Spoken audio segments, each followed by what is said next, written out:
Welcome to Nikki's Nightmares, where chilling tales come to life. In today's terrifying episode, we descend beneath the surface of the internet and into the hidden world of dark web horror stories, a realm of encrypted networks, anonymous identities, and secrets that refuse to stay buried. From mystery boxes that arrive without postage, to biographies that predict death before it happens, to monsters summoned through a single reckless click. These dark web encounters blur the line between technology and terror. Hidden marketplaces, whispered Tor links, cryptocurrency transactions, and entities that follow you home. Tonight's stories will leave you questioning whether the internet is truly just code, or something watching from behind the screen. If you love scary stories, paranormal encounters, and true horror experiences rooted in digital legends and real-world fear, you're in the right place. Make sure to like, subscribe, and join me as we delve into the deep, dark, and the mysterious. The internet, most of us know, is only a fraction of what exists. What you see through Google, through Bing, through your everyday browser, is the surface. Beneath it lies something deeper, hidden, layered, and obscured by design. It is called the dark web. The dark web is a concealed portion of the internet, a network of anonymous websites and services that cannot be accessed through standard search engines. You cannot simply type a name into a search bar and arrive there. To enter, you must use specialized software, most notably a browser known as Tor. Tor was built to protect anonymity. It routes a user's connection through multiple encrypted layers, like passing through a series of locked doors, obscuring both identity and location. Each layer peels back only enough information to send the data forward, never revealing the full path. It was designed for privacy, for secrecy, for protection, and like many powerful tools, it would eventually serve more than one purpose. On the dark web, transactions often rely on cryptocurrencies like Bitcoin, digital, decentralized, difficult to trace, the currency of a place where identity is optional and sometimes deliberately erased. But the dark web was not born from criminal ambition. Its origins trace back to the 1990s. The foundation was called onion routing, a technology developed by the US Naval Research Laboratory. Its purpose was not sinister. It was protective. It was meant to shield intelligence communications, to safeguard government operations, and to protect whistleblowers who needed to speak without fear of retaliation.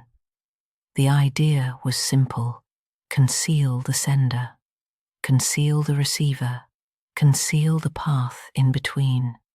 Around the same time, early forms of digital deception began to surface. In AOL chat rooms, phishing tactics emerged. Users generated random credit card numbers to create fraudulent accounts. Spam campaigns spread through communities that had once felt safe and experimental. The internet was still young, but already shadows were forming. The rise of Tor. In the early 2000s, the Tor project expanded upon onion routing and released it publicly. Anonymous communication was no longer limited to government use. Anyone with the right software could access the hidden network. Privacy became accessible, and so did exploitation. In 2003, the MyMail virus began targeting PayPal users through phishing emails, tricking individuals into revealing sensitive credentials. Deception became more sophisticated. Digital masks became easier to wear. The architecture of anonymity was growing stronger, and so were the predators who would use it. The marketplace era, 2010. The dark web entered mainstream awareness in February of 2011 with the creation of Silk Road. Built by Ross Ulbricht, Silk Road was an online marketplace operating through Tor, using Bitcoin as its primary currency. It became infamous for facilitating the sale of illegal drugs and other illicit goods. For a time, it thrived. By June 2011, law enforcement agencies had begun investigating. In 2013, Silk Road was shut down. Ulbricht was arrested. In 2015, he was sentenced to 2 life terms plus 40 years in federal prison. But shutting down one marketplace did not extinguish the network. Others emerged, and with them came a darker trade. Hackers began using the dark web to sell stolen usernames and passwords harvested from massive security breaches. Identity theft evolved into an organized industry. Entire databases of personal information were offered to the highest bidder. The dark web was no longer just a hidden corner. It was an ecosystem. Today, the dark web remains a complex paradox. It continues to serve legitimate purposes. Journalists use it to communicate with confidential sources. Activists use it to bypass censorship in authoritarian regimes. Individuals seeking privacy in a hyper-surveilled world turn to it for protection. But alongside these uses exists something else. As of 2022, cybersecurity researchers estimate that more than 24 billion usernames and passwords are circulating on the dark web. Personal data, names, addresses, financial details, packaged and sold as commodities. And now, a new threat has emerged. Exploit kits. These are toolkits sold online that allow buyers to automatically scan for and exploit known vulnerabilities in web browsers, plugins, and software applications. The buyer does not need to be a skilled hacker. The kit does the work. Ransomware as a service, crime automated. What once required expertise now requires only access, and access is only a download away. The dark web is not a single place. It is not a singular entity. It is a layered network built for privacy, sustained by anonymity, and shaped by the choices of those who enter it. It is used to expose corruption and to conceal it. It protects whistleblowers and empowers criminals. It is not inherently evil, but it is undeniably dangerous, because in a realm where identity disappears, accountability often follows. And once you step beyond the surface of the internet, beyond the indexed searchable world, you enter a space where doors do not always lead back the way you came. The dark web does not call out. It does not advertise. It simply waits. Beneath the surface, quiet, encrypted, watching. Someone wrote my life story online, including how I die. This didn't start with a scream. It didn't start with a shadow in the hallway or a figure at the foot of my bed. It started with a link I should never have clicked. A few months ago, a co-worker of mine, Ethan Morales, mentioned something strange during lunch. He said he'd been browsing obscure message boards late one night and stumbled across a discussion about a website hidden deep on the dark web. According to the thread, the site archived unwritten biographies, pages about ordinary people, not celebrities, not criminals, just regular lives. I laughed it off at first. It sounded like urban legend nonsense, but Ethan sent me a Tor link anyway. I don't know why I opened it. Curiosity maybe, or boredom, or that subtle human instinct to press your fingers against something marked "Do Not Touch." The page took a long time to load. When it did, the design was eerily familiar. Clean layout, white background, blue hyperlinks, the same structured formatting as Wikipedia, dates, headings, citations, except this wasn't Wikipedia. There was no search bar, No visible homepage, just a single title centered at the top of the screen. My name, not a common name either, my full name, middle initial included. Daniel Harper Whitmore. For a moment, I genuinely thought it was a joke. A prank Ethan had set up somehow. My heart thudded, but I forced a laugh under my breath and began to scroll. The first paragraph was accurate. Too accurate. It listed my birth date, the hospital in Cedar Falls, Iowa, where I was born, the elementary school I attended, even the year my parents divorced, details I'd never shared online. The next section documented things that weren't public knowledge at all. The panic attacks I'd started having in college. The car accident I never reported because I'd been drinking that night. The therapy sessions I stopped attending after 3 visits. It even described the scar along my rib cage from an appendectomy I'd had at 14. There were footnotes beneath each statement, but when I hovered over them, they didn't link to sources. They simply read, verified. My mouth had gone dry. I told myself it had to be data scraping, some kind of massive identity breach. Maybe someone had hacked medical records, maybe this was blackmail.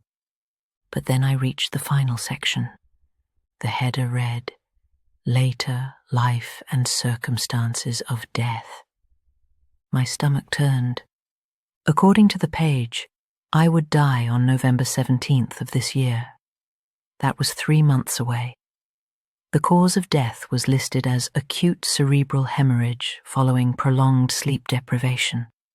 The entry described me collapsing alone in my apartment at approximately 2:13 a.m.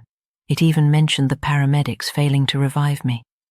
There was a citation beneath that paragraph too. Confirmed.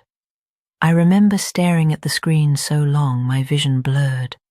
I felt a strange detachment, like I was reading someone else's obituary. I refreshed the page, closed the browser, reopened it. The page remained. That night, I didn't sleep. Over the next week, I checked the site obsessively. The page hadn't changed, but my behavior had. I started monitoring myself, my sleep patterns, my stress levels. I bought supplements, cancelled late shifts at work. I avoided caffeine. I told myself I was in control. Then the edits began. It started small. One afternoon, I noticed a new sentence added beneath the personal life section. In early September, Whitmore began experiencing auditory disturbances within his residence. My chest tightened. That morning, I'd woken to what I thought was the faint sound of someone whispering in the kitchen. I'd blamed the old plumbing. The website updated again 2 days later. It described me checking the locks on my doors repeatedly, which I had done. It mentioned the growing sense of paranoia I'd been feeling, the way I'd started leaving lights on at night. No one knew that, not Ethan, not my sister, not anyone. Every time I did something related to the page's predictions, the site reflected it, as if it were documenting me in real time, or guiding me. One night, around 1:40 a.m., I woke to a sharp metallic bang from the living room. I lay frozen in bed, heart racing, listening to the silence that followed. My mind immediately jumped to the website, to the timestamp it had listed for my death. 2:13 a.m. I grabbed my phone and opened the browser with shaking hands. The page loaded almost instantly this time. There was a new update under the death section. On the night of November 17th, Whitmore remained awake past 2 a.m., his anxiety accelerating the inevitable outcome. But it wasn't November 17th. It was October 3rd. The date on the page shifted before my eyes. November 17th flickered, then changed to October 3rd.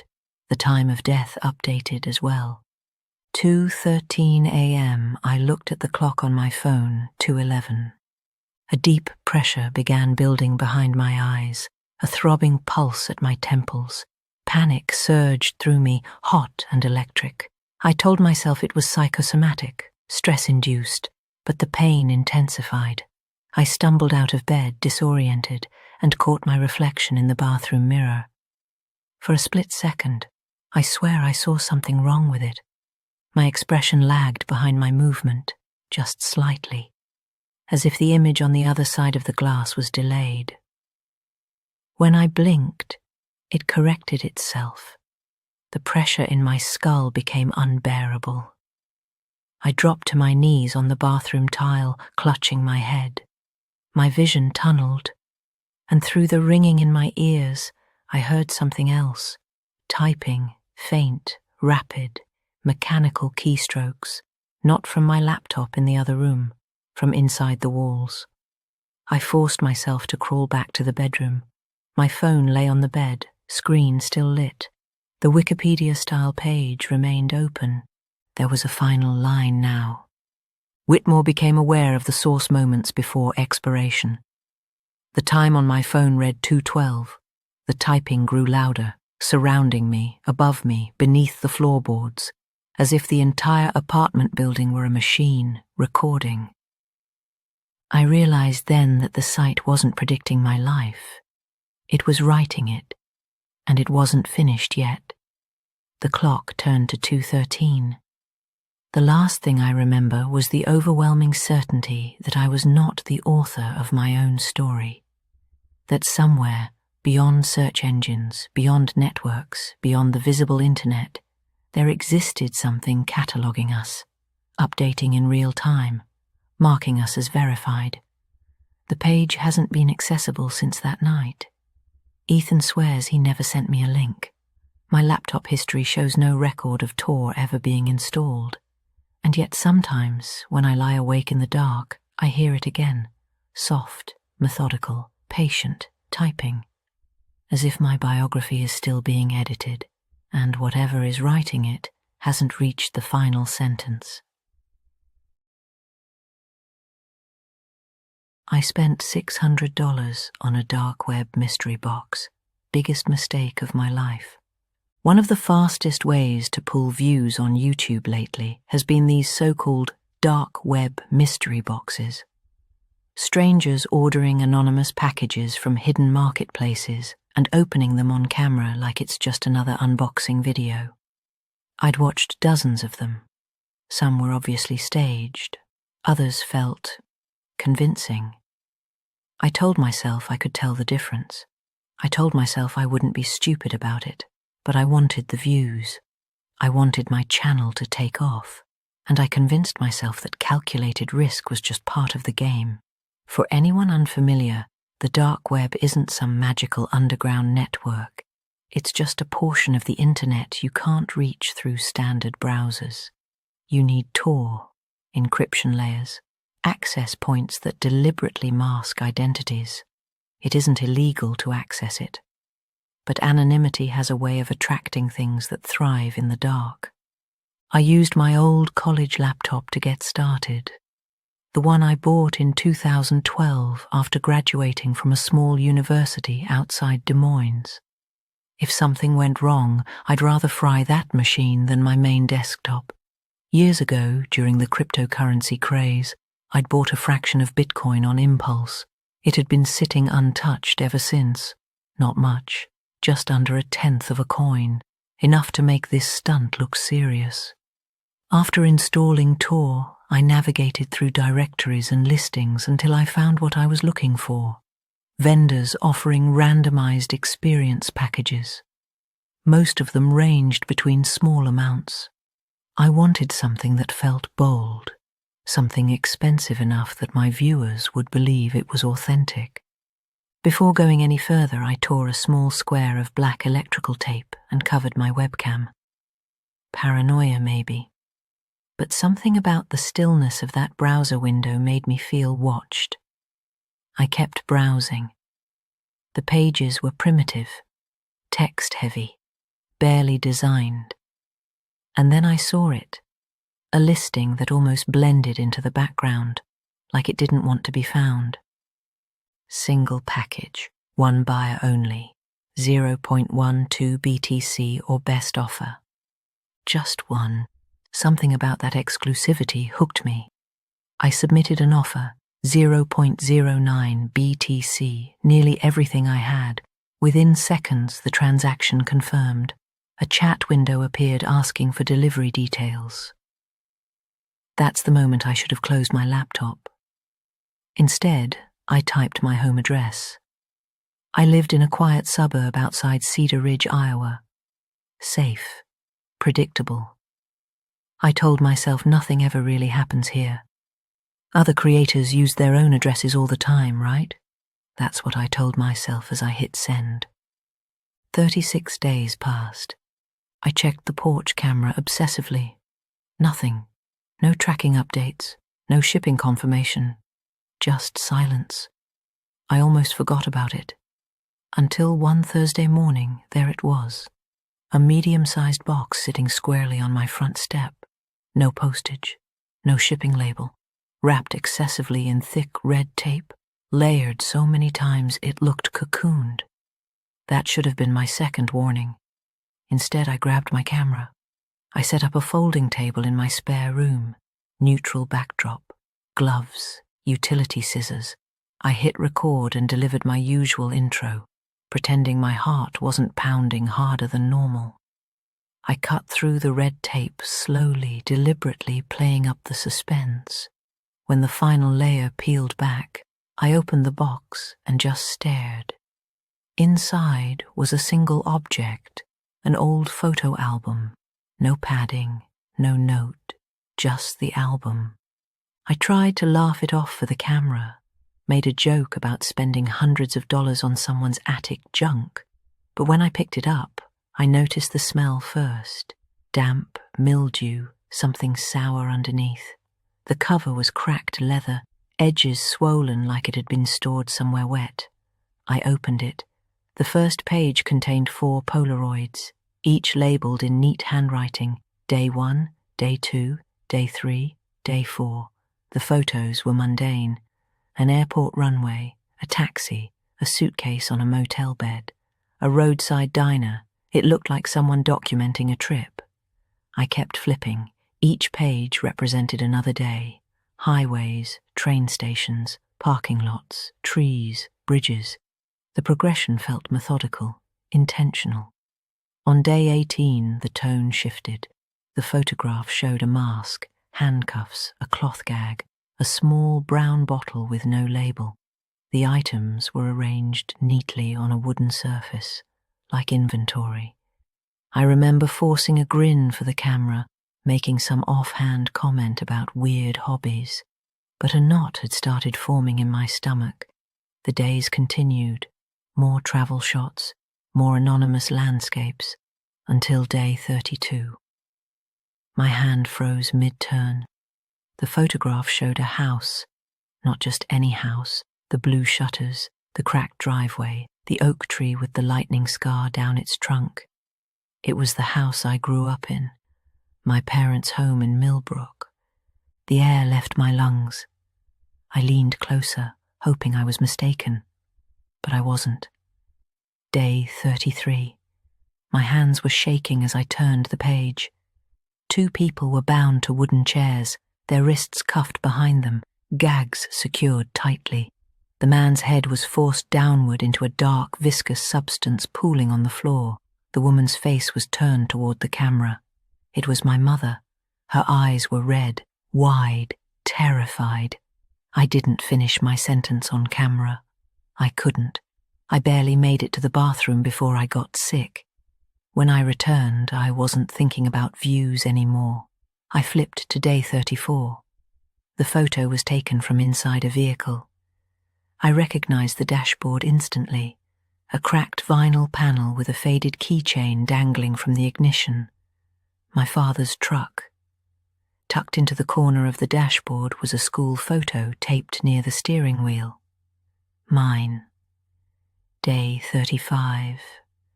A smaller house, grainy, blurred. Something about the angle made my pulse spike. It took me a few seconds to understand what I was looking at. It was my house, my current house, the one I was sitting inside. I didn't breathe as I turned the final page. Day 36. The image was taken from outside a window, my spare room window, the very room I was filming in. Through the glass, I could see myself sitting at the table. The timestamp on the corner of the Polaroid read earlier that morning. The book slipped from my hands. A cold wave of realization washed over me as I slowly turned toward the window.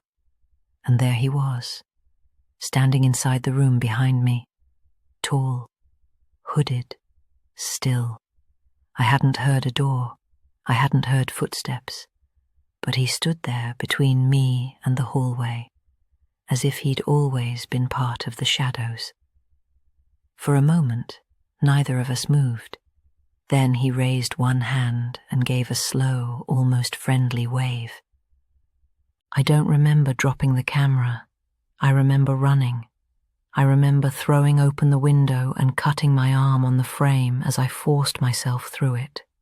I hit the ground hard and sprinted barefoot across the yard to my neighbor's house. I screamed until they opened the door. Police searched my home. They found the album on the floor, the camera still recording, but no intruder, no forced entry, no signs of anyone else inside. And when officers contacted my parents in Millbrook, they didn't answer. They still haven't. There were no tracking numbers on that package, no postage marks. It wasn't shipped. It was placed there, hand-delivered. If you ever consider venturing into the dark web for entertainment, remember this. Most of what you see online is staged, edited, controlled, but not all of it. And some experiences aren't meant to be unboxed, because some things don't just get opened, they get in. I sold mystery boxes on the dark web. Then they came for me. I didn't set out to become a seller of nightmares. It started as a joke, a petty irritation.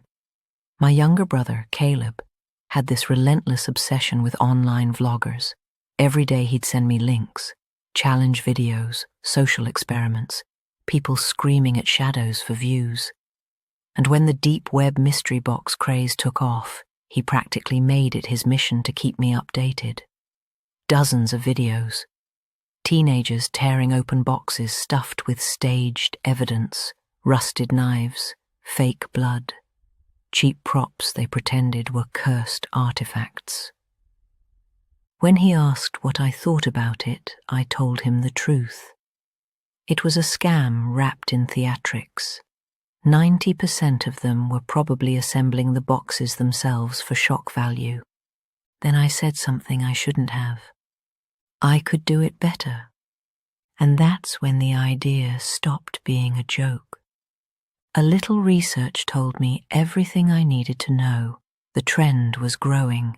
Forums buzzed with rumors of boxes containing weapons, narcotics, stolen drives full of forbidden footage. Some buyers were dropping hundreds in cryptocurrency just for the chance to film their reaction and chase virality. Were they gullible enough? Yes, they absolutely were. I didn't need anything elaborate. I found shipping boxes in my closet, still sturdy. In a toolbox I had old, rust-speckled screwdrivers that looked convincingly sinister under dim light. I gathered unused flash drives from my desk drawer and filled them with the creepiest videos I could download.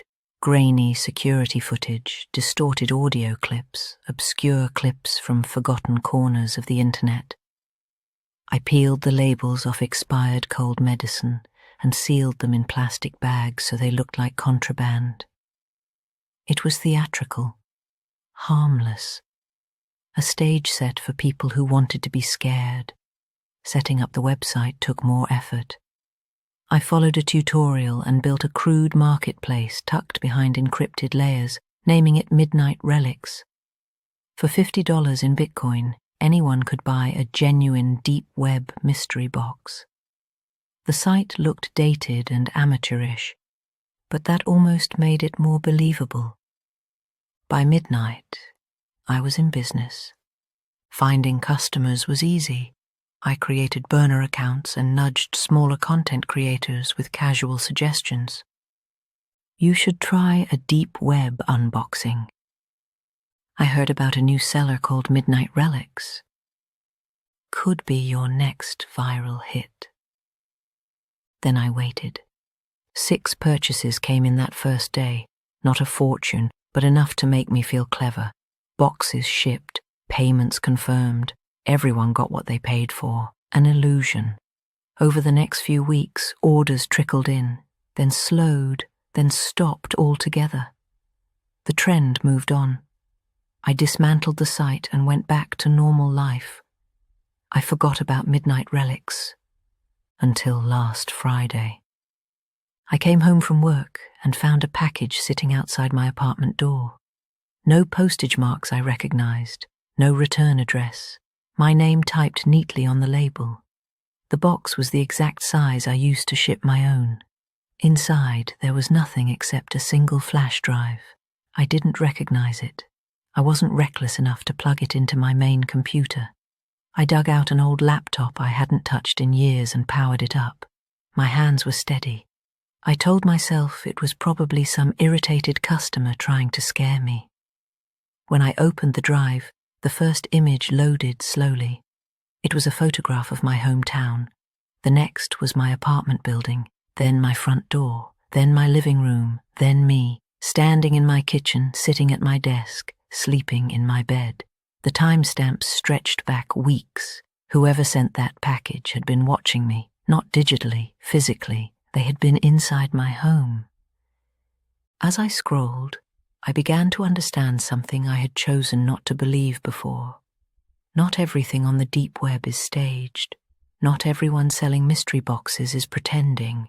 There are real vendors, real collectors, real predators, and they don't appreciate competition. The final file on the drive was a video. It showed a dimly lit room, a familiar room, my living room, recorded from an angle I had never seen before. A voice spoke off camera, calm, patient. Midnight Relics will continue operations under new management. The screen cut to me, earlier that evening, unlocking my apartment door, unaware. Then it ended. The message was clear. I had stolen from people who deal in authenticity, and they had decided to correct that. So here I am, recording this statement as instructed. Midnight Relics is active once more. For the same low price, buyers will now receive a genuine mystery box. Each one includes a tool selected from my partner's private collection. A recording will be provided, demonstrating its proper use. I will appear in those recordings. A biological souvenir will also be included. Supplies are limited. If you search carefully enough, you'll find us. And if you're lucky, your box will only contain what you paid for, because some mysteries aren't meant to be staged. And the moment you start packaging fear for profit, you might discover you were the product all along. The story ends here, but the terror does not. Join me again, like, comment, and subscribe if you dare.